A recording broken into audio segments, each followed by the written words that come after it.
Welcome to Talking Climate with Katherine Hayhoe. Each episode, we explore how climate change is affecting the people, places, and things we love, and what we can do to make a difference. From science to solutions and stories that inspire, you're in the right place for real talk about real change. This week, we're talking about who should pay for the climate crisis, the dismantling of the National Climate Assessment, and what college students can do to cut waste on campus. Let's dive in.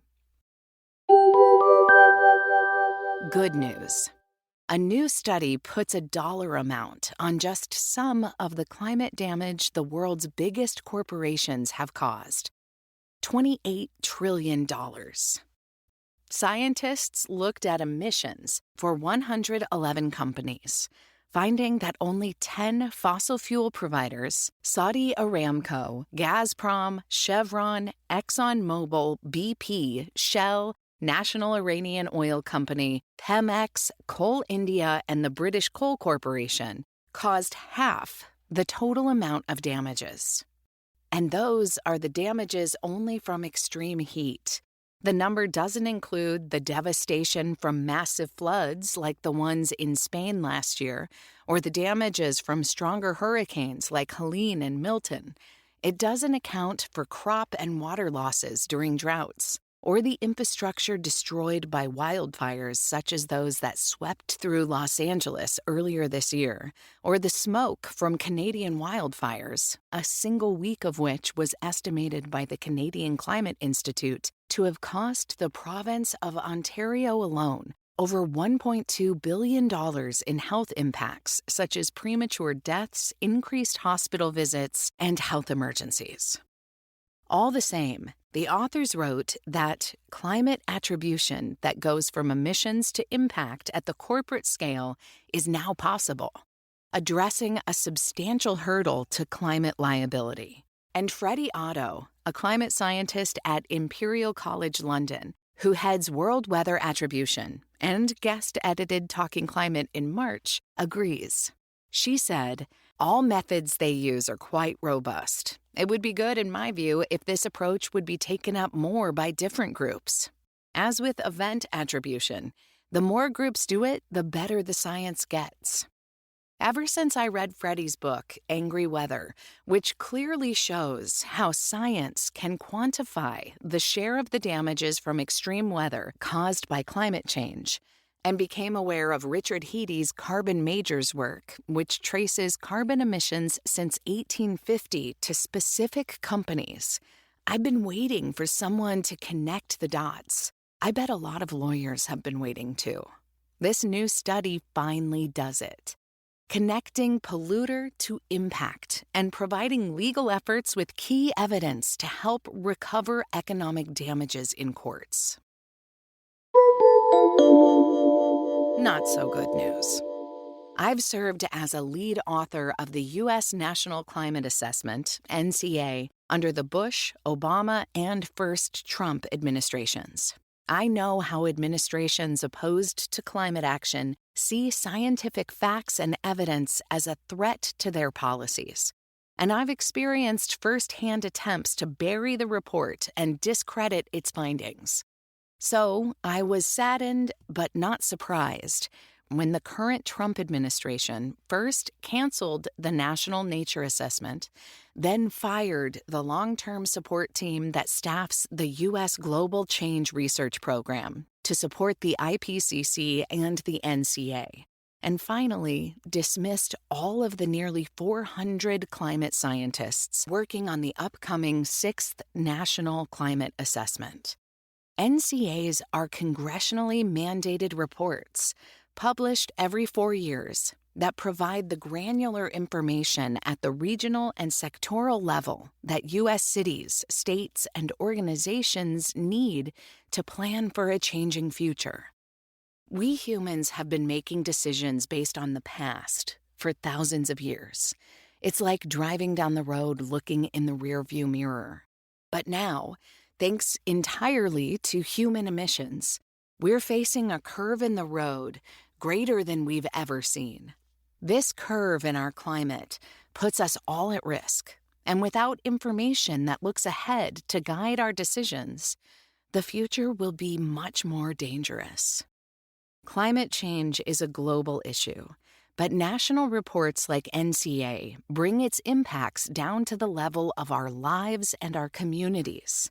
If I care about food or water or transportation or insurance or my health, this report shows what climate change means to our food, water, transportation, insurance, health, and much more, and how these will affect us depending on where we live. Although the National Nature Assessment is continuing with private funds, the National Climate Assessment is an order of magnitude larger and by definition requires participation from 12 federal agencies. So it would be much more difficult to produce a similar report without government support. However, 2 U.S. scientific societies, the American Geophysical Union and the American Meteorological Society, have teamed up to invite scientists to submit studies for a first-of-its-kind special collection focused on climate change in the United States. AGU President Brandon Jones says that this will provide updated science needed to continue to pursue solutions to climate change. But it's still only a fraction of what goes into a full national climate assessment. What you can do. Are you a university or college student nearing the end of the school year? Or do you know one? If so, think about how to sustainably move out of your dorm or campus apartment. According to an estimate from Planet Aid, the average student throws away some 640 pounds of items yearly, with a significant spike coming at the end of the year. It's estimated we consume 100 billion tons of raw materials every year, and all that extraction and consumption increases our heat-trapping gas emissions, as well as contributing to land degradation and water shortages. What we do with our stuff matters. At Texas Tech, where I teach, our Climate Center is hosting its first ever Move Out donation drive.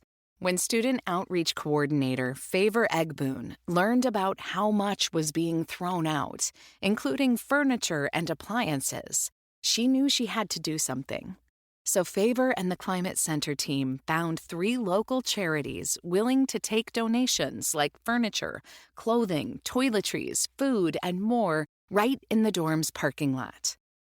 She said, "Our goal is to reduce waste, promote sustainable practices on campus, and support the local Lubbock community." Georgia Tech started a similar program for students in 1998 and now has a Green Goodbyes thrift shop that operates year-round where students can come shop for gently used household items to fill their homes. Brown University has a donation event called Clean Break where they can donate small household items, and several local nonprofits offer pickup services for larger items that students wish to donate. Dickinson College, which I featured in my newsletter last year, also has a Green Move Out event and will actually let you fill out a form to schedule to have your items picked up. Temple University has a new partnership with Habitat for Humanity, while at Marquette University, the Move Out for Hunger program allows students to donate unopened, non-perishable food items as well as personal care items at the end of the semester.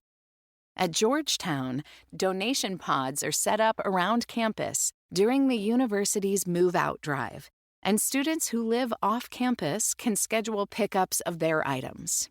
Each year, students donate some $300,000 worth of items, which are given to local charities. And at Boston University, the Goodwill, Not Landfill program began in 2009 and has diverted several hundred tons from landfills during that time. As you can see, this is a huge list, and it's only U.S. universities so far. Do you know of programs outside the U.S.? Let us know. And if one doesn't exist for your school or the one your kids or family attend, why not help start one? Reach out to the campus sustainability office for ideas on how to do this.